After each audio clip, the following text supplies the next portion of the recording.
নমস্কার বন্ধুরা, আজকে আমি নিয়ে এসেছি চিংড়ি মাছের মালাইকারি। চিংড়ি মাছগুলো বেছে নিয়েছি, ধুয়ে নিয়ে এসেছি, লবণ হলুদ মাখিয়ে নেব।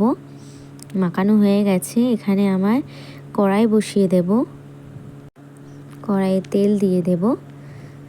তেলটা গরম হচ্ছে, এরপরে আমি চিংড়ি মাছগুলোকে দিয়ে দেব, একে একে দিয়ে ভালো করে ভেজে নেব, লাল লাল করে। বেশি কড়া ভাজা যাবে না, আমি হালকা ভেজেছি।